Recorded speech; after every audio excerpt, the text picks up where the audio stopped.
Let us listen for the word of the Lord from Exodus chapter 4, the first 5 verses.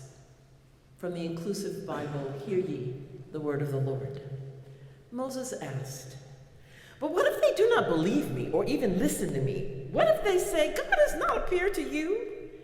Then God asked Moses, 'What do you have in your hand?'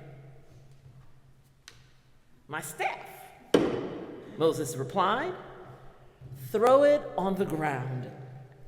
Moses threw it on the ground, and it became a snake.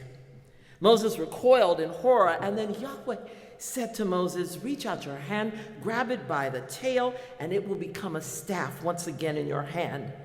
This is how the people will know you have been before me. This is how they will know to trust that God, the God of their ancestors, the God of Sarah and Abraham, of Rebekah and Isaac, of Leah and Rachel and Jacob, has appeared to you.'" Hear what the Spirit is saying to the church. Thanks be to God. Beloved, what would you do if in this very moment God showed up in this sacred place and looked at you and said, "What do you have in your hand?" What would you do if the creator of all that has ever been created looked you in the eyes and wondered aloud with you, "What have I given you? With what have I equipped you?" That is the very predicament Moses finds himself in as we greet him in Exodus 4 this morning. Moses, what's in your hand? Now, let's set the context, because it's chapter 3 where we learn a lot about Moses at this moment beside this bush that is burning but not consumed. Yes, Moses has already murdered an Egyptian. He's already run away from Pharaoh. He's already found himself in the deserts of Midian with his new father-in-law, Jethro. And he thinks his job this morning is to go out and water Jethro's sheep. But God has another plan. God meets Moses on the backside of Mount Sinai, and in the midst of this flaming bush, he says to Moses, "I have got a job for you. You are going to be the instrument of my action. Come close, Moses. I want to talk to you." Moses, hearing God, knowing he's on holy ground, stops. And he listens to the twin assignment that God gives him. Go and tell Pharaoh, "Let my people go," and convince the Israelites that this is so. Moses looks straight at God and says, "Hold on. What if they don't believe me? What if they don't trust me? What if I've been out here with these sheep too long? What if I don't believe me?" To Moses' quartet of questions, God has a question for Moses. "I want to know what's in your hands." Now, I'm very curious, because God does not ask Moses, "What did you learn at the finest institutions of learning in Egypt?" God does not ask Moses, "What did you acquire as a son of Pharaoh's house?" He does not ask Moses, "What is your hieroglyphic credit score, or what's your portfolio look like now?" He doesn't even ask Moses who he knows. God looks at Moses and says, "What's in your hand? What's the everyday, mundane, unimportant item that you have? What's in your hands, Moses?" This question is ripe because God can see what's in Moses' hand. God knows that it's this very staff that will become a snake. He knows it's this very staff that he will stretch out and part the Red Sea. God can see what's in Moses' hand, and God knows how it will be used. I don't think God is asking Moses to describe a piece of wood. I think in this moment, God is saying, "Yes, what's in your hand?" But the more important question is, will you use it for me? You see, the determinant of Moses' place in God's pantheon of heroes is not what he had in his hands, it's what he had in his heart. It was the decision, his free will, his ability to choose. Will you use it for me? But this question, will you use what you have for me, was not only posed to Moses. It's the same question I believe God would ask you and me this morning. Moses, what's in your hand? Will you use it for me? Will you leave the known confines of your safe place in Jethro's house and venture out into places that you don't know? Moses, will you use what you have for me? Will you venture beyond the beauty and the bucolic nature of the Midian countryside and enter the dangerous streets of Egypt for me? Moses, will you jeopardize the order that you've created here in Midian and enter the confusion of a battle with Pharaoh? Moses, what will you do with what's in your hand?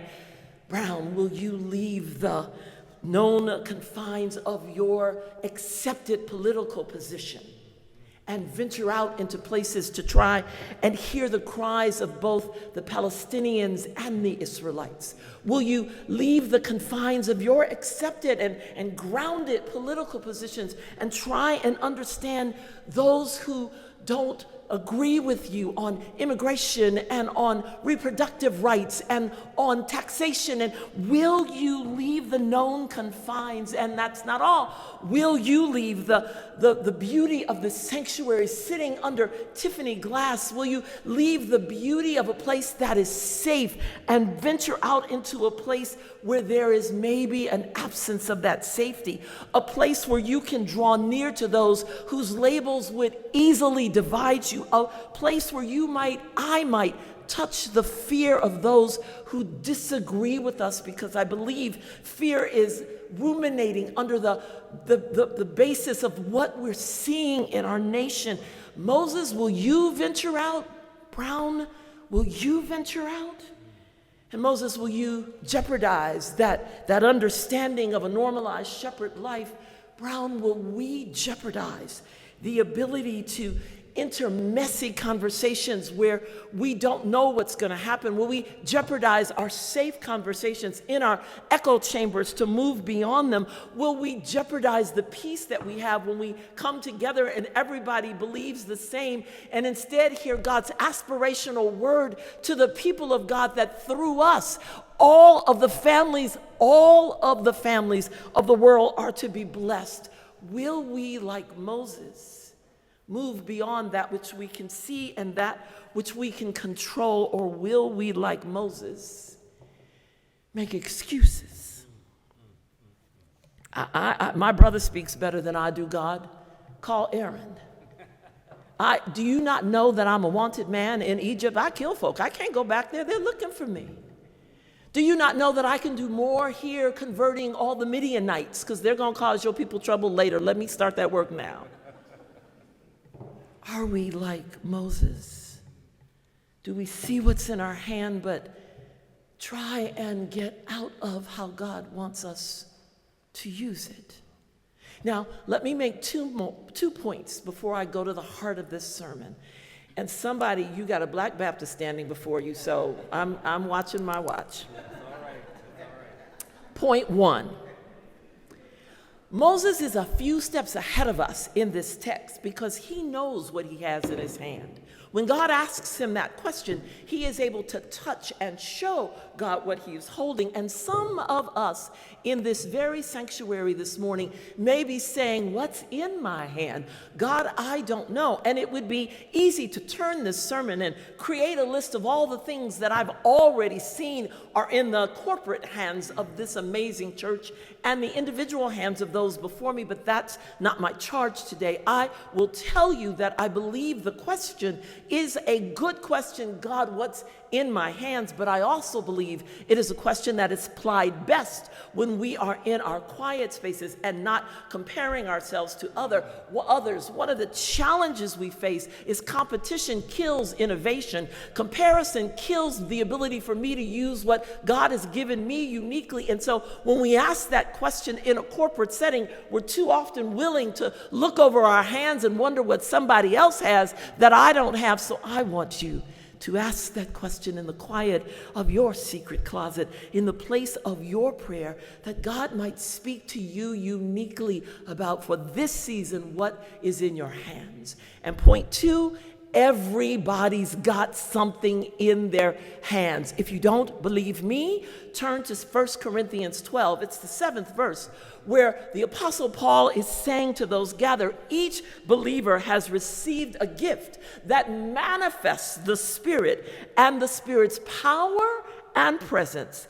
And he goes on to say that gift which you have been given, it is assured, is given for the common good. Everyone has something in their hand, and it's uniquely yours to apply in the world in which God has placed you. Each of us has something in our hands, and it's not for just our benefit, but Paul is right, it is for the common good. So this morning, as we gather and think what's in our hands, know that there is something there, and through your engagement with God in prayer, I believe God will show you your ability to love, your ability to cross boundaries, your ability to show hospitality, your ability to bring broken parts together, your ability to sing, your ability to serve, your ability to be a good neighbor, your ability to be a change maker, some gift, some privilege, some resource, some aptitude. Paul tells me each of us has been given that thing. Yes. And so, Brown, as you come, I see corporately what's in your hand. Your website and the stories about this church are amazing. Whether it is the more than 60 years of a tutorial program, whether it's more than 30 years of partnering with the community in El Salvador, whether it's your work through Build or More Like Church, whether it's Meals on Wheels, Our Daily Bread, the Samaritan Community, your hands are full and they are at work for God. It is a good thing when a church can look up and answer the question, what's in my corporate hand? But if we tell the truth, October 20th of 2024 finds us in a milieu that we've never seen before. Lies are elevated for truth. People are called out of their names in bold ways. We are subject to fear-mongering. We are subject to a national discourse, a social media discourse that is meant to drive us apart. We are at one another's throats in ways that we have not seen before. Civility has fallen to the ground. The ability to be curious, the ability to hold a different position, a different opinion gets you castigated and cast to hell. And all of this in the church. We are in a different time and a different milieu. And one of the things I know about our biblical writ is it's not always easy to apply it outside of a household of faith. I cannot take the words of Paul and hold accountable those who are not within the family of believers. But when I read that the greatest commandment is to love God and your neighbor as yourself, I can apply that to everybody who calls themselves a follower of Christ. And we are in a time when we are failing. So what does Moses' story, what does what's in your hand have to do with where we are now as we face an election? And it's not even the election that worries me, it's the aftermath. What are we to do? Well, I believe Moses' story is instructive for us even as we think about how we take what's in our hands and how we use it. And it's instructive in a way that I did not expect. The text has a way of surprising us, and my brothers, my sisters in the clergy will tell you, you know you're on the right track when you start a sermon and it takes a left-hand turn on you. This one did. Because here's what I saw in Moses' story. Even after God assures him that the outcome is going to be good, God says to him, I will be with you, and when you've done all the things I've told you to do, I will meet you back at this mountain and we will worship. God tells Moses, this is a slam dunk. All I need you to do is your part. Even then, Moses begins to face obstacles. And the three obstacles that I see in this story are the same obstacles that I think we, Brown, you face, we as individual Christians face, even after we know what's in our hands, even after we commit to use it. There are three for Moses. The first one is doubt. God, they're not going to believe me. I have no standing with them. I'm more of an Egyptian than a Hebrew. I'm not one of their kind. They understand me as watching only Fox News. They're not going to listen to me. Doubt. Doubt rises up in Moses and it freezes him. And he's not the first one to doubt. Martin Luther, the great redeemer, the great reformer of our church, said once, "For more than a week I was close to the gates of death and hell. I trembled in all my members. Christ was wholly lost to me, and I doubted." Mother Teresa, Saint Teresa, if you've never read her book, Come Be My Light, it is not an easy read because it is a book that tells you she met God twice in her entire life. The rest of her life, the rest of her ministry was a desert when she begged God to speak to her. She says in this book, "Do you altogether hate me, God? Am I of any use to you?" The one who said, "Be a pencil in the hand of God." The one who said, "As you reach down, you stand up." That woman doubted her place in God. And you all know the story of Dr. King at his kitchen table one night when he said, "I am here taking a stand, but I'm afraid. They're looking to me for leadership, but I'm without strength and courage. I have nothing left. I cannot face it alone." Moses was not the first one to doubt, and neither will you or I be the last ones to doubt. As we look out at our world and see the challenges we face, we doubt what one little church on Howard Street can do. We doubt what one little community of people can do if we lift and try together. We doubt that we can break into the cacophony of hate and division. We doubt, and the doubt does the same thing to us that it did to Moses. It freezes us. But Joan Chittister offers me, and I believe you, a way through this. She says doubt is what shakes our arrogance and makes us look again at what we've never seen before. With doubt, there comes room for faith. Beloved, we are going to doubt as we look out at this world. We are going to doubt and we are going to struggle. But let me suggest that doubt is not a red stop sign. It's simply a yellow flashing light.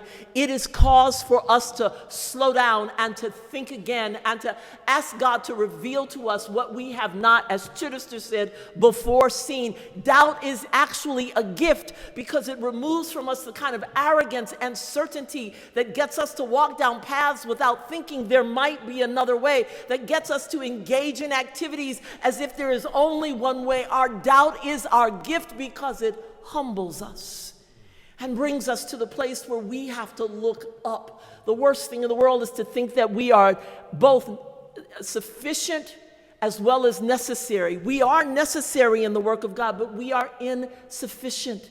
And our doubt reminds us of that, and we stop and ask God for the guidance and the leadership that then brings us forward. Moses doubted, but the doubt didn't stop him forever, just for a moment, so that he would understand the power of the one who can take that staff and turn it into a snake in back. When you doubt, the thing to do is to say, "God, what have I missed? What do you want me to see?" Make this doubt a gift that it might open in me new ways of understanding you. One of the obstacles Moses faces is doubt, and so will we, but it is our teacher, it is our companion, it is our friend, and it is not the opposite of faith. It is the beginning of faith, because when we doubt, that which comes in to make us whole is faith. One obstacle is doubt. Another obstacle is disadvantage. Did you hear Moses? In chapter 3, he says, "Go get my brother. I can't do this." He talks about all the things he's done wrong. He talks about the reason no one will listen to him. His disadvantage stops him. I am grateful that The Gospel of John in the 15th chapter in the 16th verse says, "You did not choose me, but I chose you, and I ordained you that you might go forward to bear fruit." Here is what I know. When God chooses us, he chooses us disadvantages and all, because in the biblical writ, the disadvantage is an invitation to not go it alone. Jesus sent them out 2 by 2 on purpose.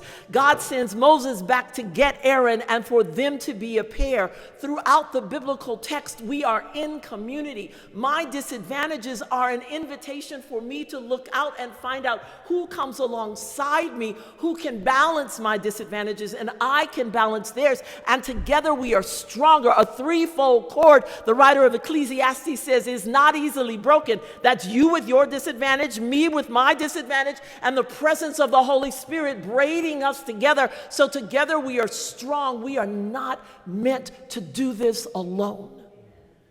Brown, you are not meant to do this alone. That's why you're part of Build, and with other churches, you and your individual ministries are not meant to do this alone. A solo is a fabulous thing, but oh, when the whole chorus begins to sing, we are called to be in community. We are called to share. We are called to bring this together. And when we go it alone, it is a hubris that suggests there's no one to help. It's a hubris that suggests we think we know the answers. Moses' drawback was that he was trying to do it alone. Will they believe me as opposed to us? Will they follow me as opposed to us?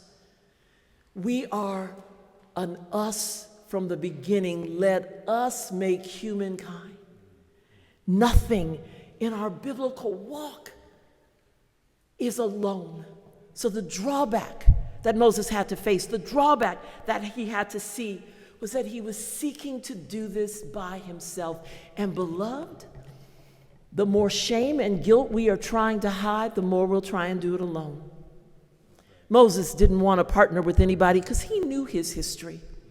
And I will tell you that that is what is being used against us even now.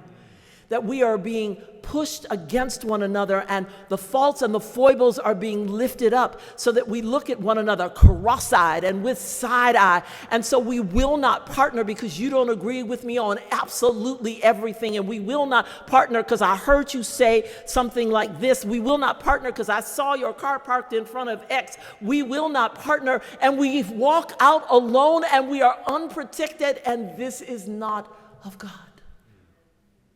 I don't care what you've done. Jesus says to me, those who do the will of God are my siblings. We are not going to agree on everything, but I can't do this alone. The second drawback, the second obstacle Moses faced was the drawback of thinking he had to do it alone. And the third one, third drawback that Moses faced and we face in this space is distance. Brian Stevenson, the founder of the Equal Justice Institute, says, if you want to understand a problem, get proximate. If you want to understand a problem, come close. The distance between Midian and Egypt is 300 miles. Moses was in a safe space, looking out yonder at what was going on with his people. Moses could ignore it because he had placed distance between himself and his people.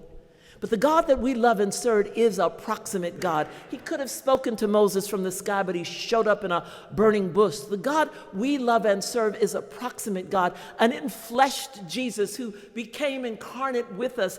Distance is good in the beginning because it will provide you with perspective.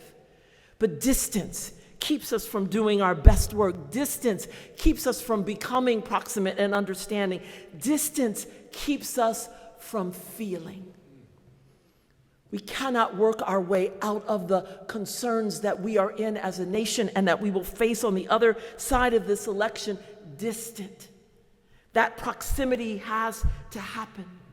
Who do you know that differs from you, but there's enough space for you to be with them and be in proximate relationship and talk to? Because it's too easy to sit on the sidelines. It's too easy just to write a check. It's too easy not to come close to feel what is going on. Moses was distant, but God said, I need you to go. And here's the gift of Moses' story, that no matter the obstacles, no matter the drawbacks, no matter the distance, no matter the things that he felt in his system about doubt, God says, I need you to go and I will go with you. The ability to step over these obstacles, the ability to take what's in our hands and use it, is because God has promised to go with us. God has promised to accompany us. And as sure as he told Moses, when you've done what I've told you to do, I will meet you back here and we will celebrate, because we are a people who live in hope no matter what the horizon holds, no matter what the challenges or obstacles are. We know we have a God who has a plan, and it will work out. All things, the writer of Romans tells us, all things work together for good.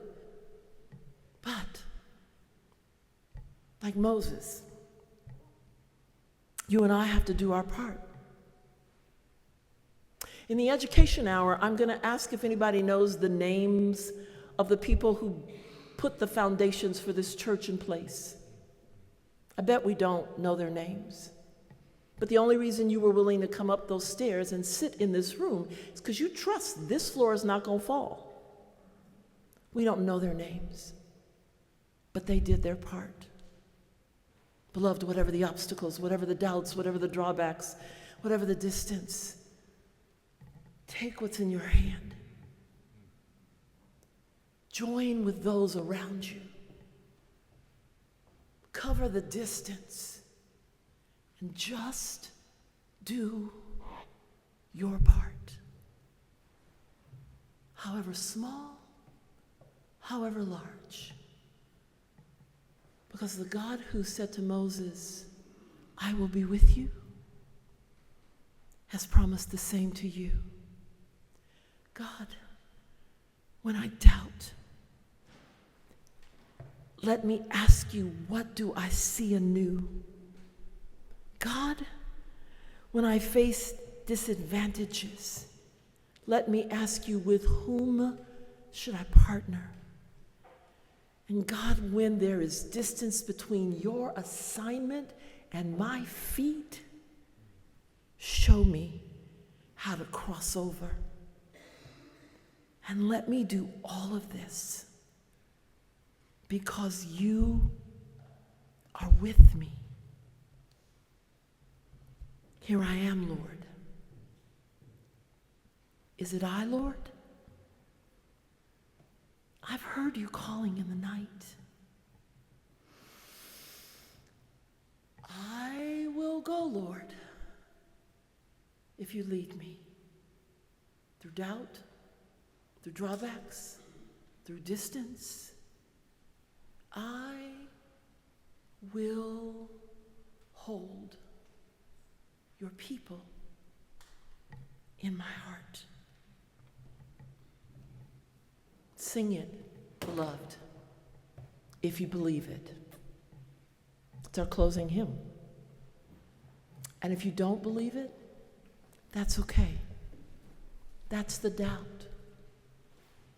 Let it wash over you as God's invitation for you to use what's in your hands. Amen.